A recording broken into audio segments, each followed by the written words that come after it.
2024 movimentou o mercado de trabalho na macro-região.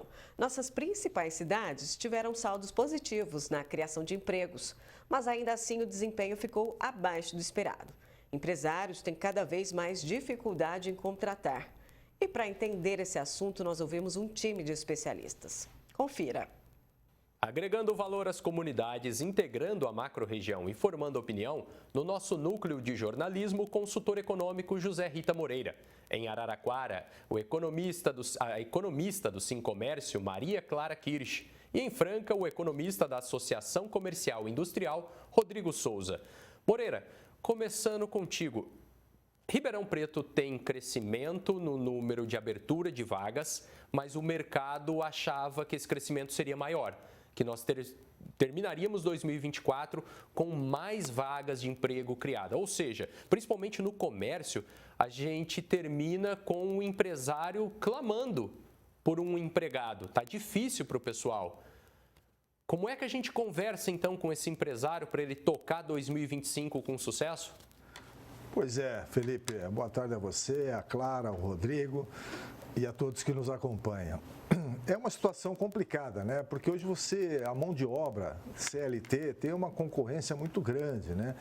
Você tem uma parte que migraram para MEI e microempresa, você tem uma parte que prefere trabalhar com aplicativos, você tem uma parte que trabalha com outros tipos de atividades, ou entrega por aplicativo, como eu disse, ou transporte por aplicativo. E aí você acaba criando um esvaziamento, tá, da disponibilidade de mão de obra pior, né? Em paralelo a isso chega o Bolsa Família, que hoje atende aí 53 milhões de pessoas, tá? Que as pessoas às vezes fazem conta de que assumir um compromisso, de repente, um horário pré-estabelecido, às vezes alguns trabalham até de domingo, e ele faz a conta comparado ao que ele tem no Bolsa Família, de filhos, de Vale Gás e tudo mais.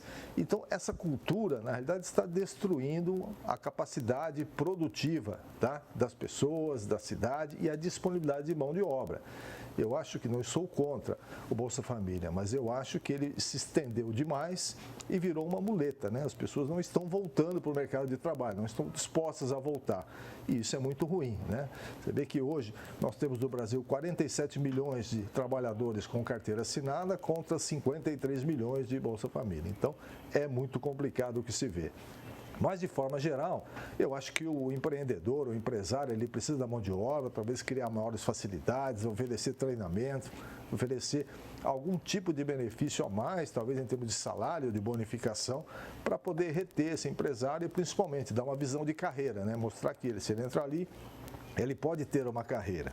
Eu acho que é a única forma, nesse momento, de poder trazer essa mão de obra que realmente também é rebelde para poder atender o que o mercado está buscando.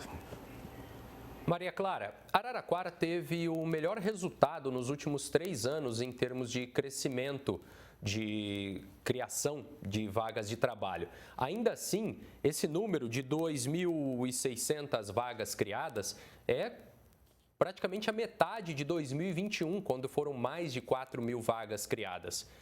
Dá para ficar otimista ou tem que se preocupar um pouco? Olha, 2024 foi um ano bem positivo para a economia de Araraquara.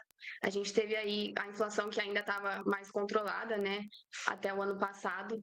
E as pessoas conseguiram entrar no mercado de trabalho, então a gente conseguiu criar uma massa salarial capaz de aumentar o consumo. Então foram muitos fatores que foram contribuindo para os benefícios da economia de Araraquara e região, né? Araraquara, inclusive, foi responsável por praticamente a metade dos empregos formados na região central. Então, 2024 a gente considera que foi um desempenho bem grande, bem significativo, só que em 2025 talvez isso não se sustente, porque chegou a níveis que chegou a, por exemplo, ter resultado agora como inflação, né? Então, a economia, quando ela está acelerada, a gente tem o resultado da inflação, então a nossa cesta básica. No último trimestre aumentou praticamente 10%. Então, tem produtos como café que não tem ainda um resultado falando, nossa, por agora já vai começar a baixar. Não temos ainda essa previsão. Então, a gente espera de 2025 uma desaceleração na economia. Vamos ver até que ponto a gente consegue sustentar um emprego crescendo, até porque mesmo até novembro o desempenho estava muito bom. Dezembro a gente tem uma sazonalidade de saldo negativo, mas a gente dá para esperar, assim, no começo de 2025, ainda resultados positivos, mas a gente já sente uma inflação, a gente sente os efeitos da desvalorização cambial, né? Então, para produzir aqui, usando insumos de fora, como o café, fica muito mais caro. Então, a gente vai ver aí como que 2025 vai sustentar esse resultado que a gente teve em 2024. Rodrigo, em Franca, das vagas abertas, os empregos que foram criados em 2024, a maioria esmagadora está concentrada em serviços e comércio. E esse setor que é o que mais paga, que é a indústria? Como anda a saúde da indústria em criações de emprego de Franca? Muito boa tarde a todos, boa tarde aos convidados. Na cidade de Franca, a gente identifica que começa a ter uma mudança estrutural, onde os empregos na indústria de calçados eles acabam perdendo relevância e outros segmentos começam a absorver essa mão de obra, como serviços e comércio, né? A gente percebe também que existe uma mudança social, onde a qualidade de vida das pessoas tem melhorado e elas vão buscar cada vez mais por serviços e produtos de bem-estar. É por esse motivo que a gente começa a ver na cidade melhores empregos, melhores resultados, né, no setor de serviços e, consequentemente, no setor de comércio. A indústria de calçado ainda permanece na cidade, ela continua empregando, ela tem um impacto positivo para a cidade, mas ela vem perdendo a sua relevância ao longo dos anos, né? Em 2024, o estoque de trabalhadores na indústria de calçado é de 14 mil pessoas. Foi até um pouco melhor, foi 3% melhor que do ano de 2023, mas quando a gente faz um comparativo dos últimos 10 anos, a gente vê que houve uma migração, né, do setor industrial para o setor de serviços e setor de comércio. Moreira, um dado interessante é que a nossa macro-região é muito conhecida pelo agro. Só que a agropecuária, se a gente pegar as principais cidades, Ribeirão Preto, Araraquara, Franca e São Carlos, apenas Ribeirão Preto teve criação de empregos. São Carlos, Franca e Araraquara fecharam vagas de trabalho no agro. Que fenômeno é esse que está acontecendo?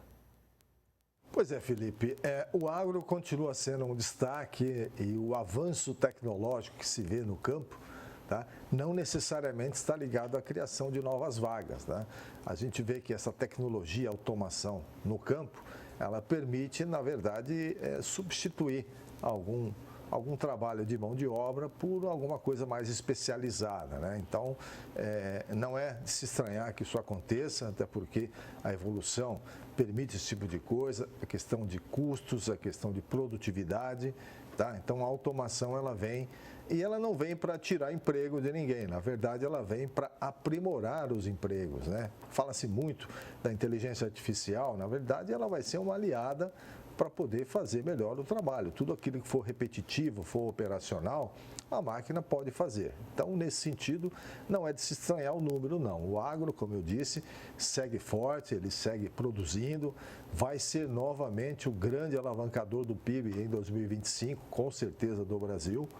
Mas não necessariamente isso está ligado à geração de novas vagas de trabalho, tá? Porque, como eu disse, o avanço tecnológico permite que você tenha a plenitude da produção, desde tratos culturais, plantio, tratos e colheita, sem necessariamente abrir novas vagas de trabalho.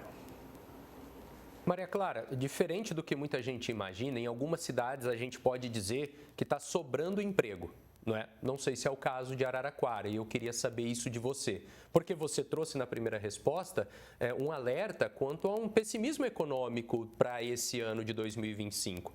Nesse quesito, quem está sem emprego ou quem rejeitou emprego em 2024 precisa se preocupar um pouco mais?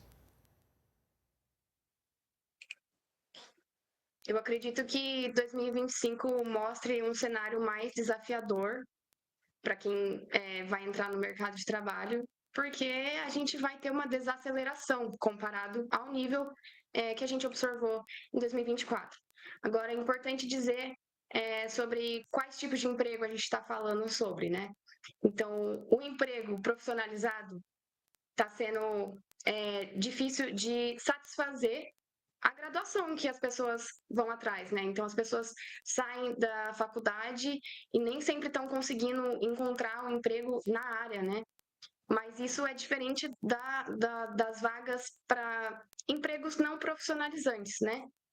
Então, na corrida tecnológica, a gente tem um problema estrutural no nosso país, no qual a falta de capacitação das empresas, a falta de estar realmente integrado à competitividade, até internacional, torna difícil de satisfazer esses profissionais que estão saindo da graduação, da faculdade, para realmente produzir, né, com eficiência.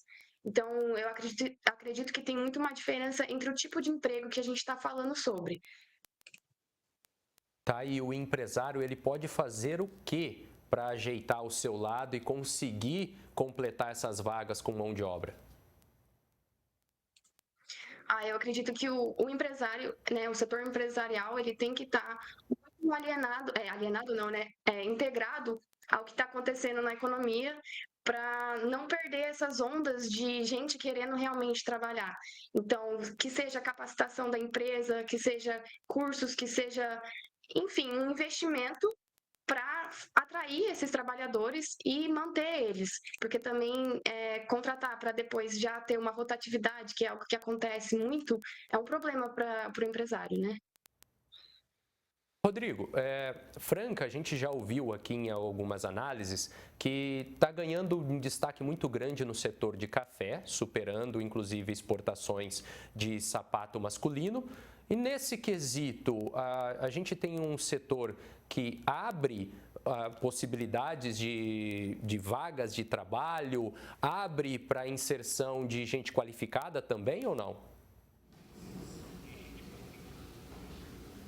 Sim, a gente fez um levantamento das exportações da cidade no último ano e o café sobressaiu mais uma vez, né? Então ele é muito importante para a economia da cidade.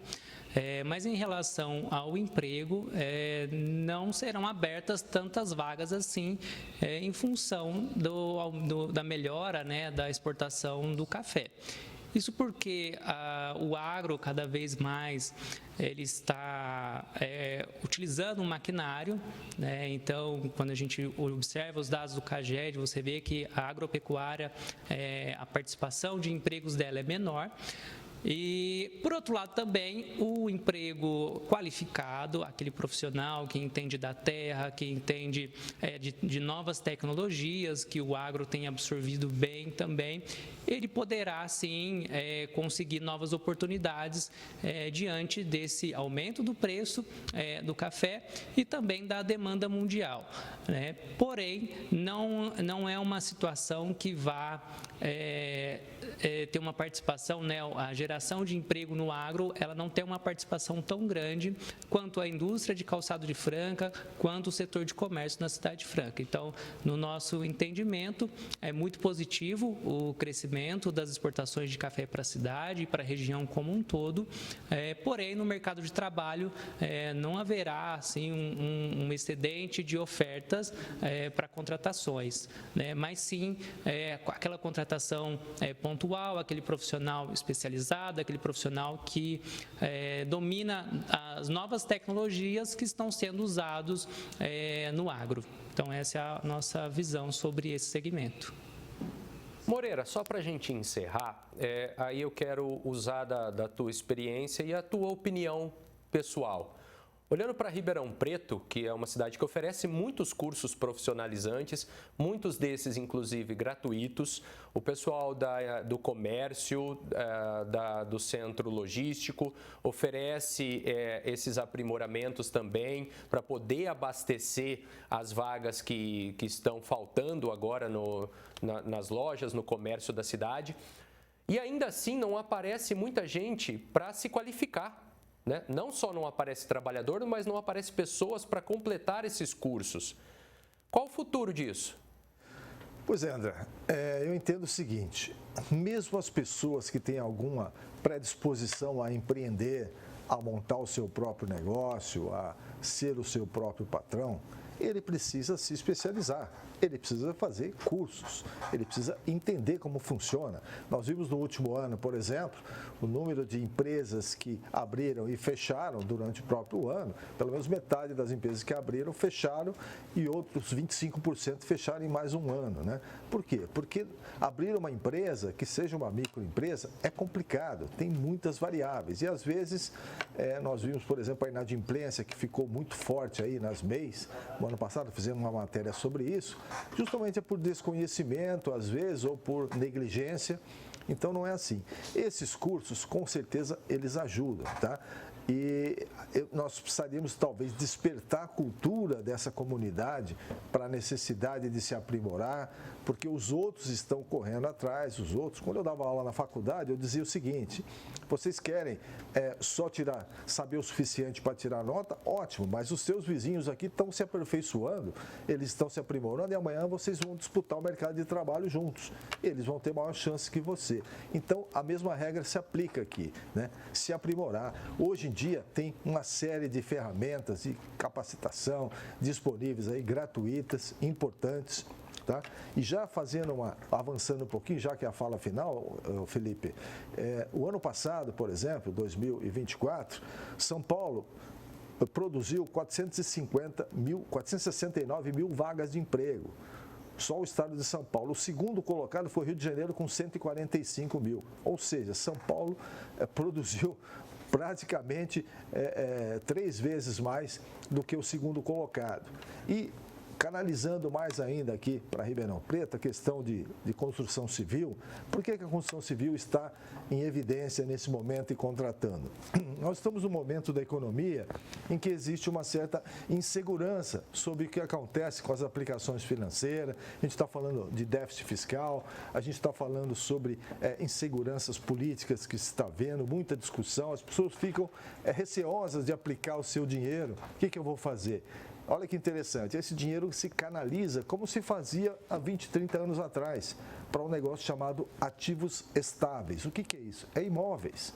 É comprar o apartamento, é comprar a casa, é comprar o terreno, porque dessa forma esse ativo está comigo e a hora que eu precisar de dinheiro, eu faço dinheiro com ele. Isso tem ajudado a mobilizar bastante a área da construção civil, que paralelo a isso também tem a coisa do Minha Casa Minha Vida, que vem também fortalecendo nesse momento, e ainda também, falando de Ribeirão Preto, as condições de infraestrutura que estão melhorando aos poucos, isso facilita também para que haja investimento. Tá? Participaram desta edição do Jornal da Clube, em Ribeirão Preto, o consultor econômico José Rita Moreira. Em Araraquara, a economista do Sincomércio, Maria Clara Kirsch. E em Franca, o economista da Associação Comercial e Industrial, Rodrigo Souza. A todos o nosso muito obrigado.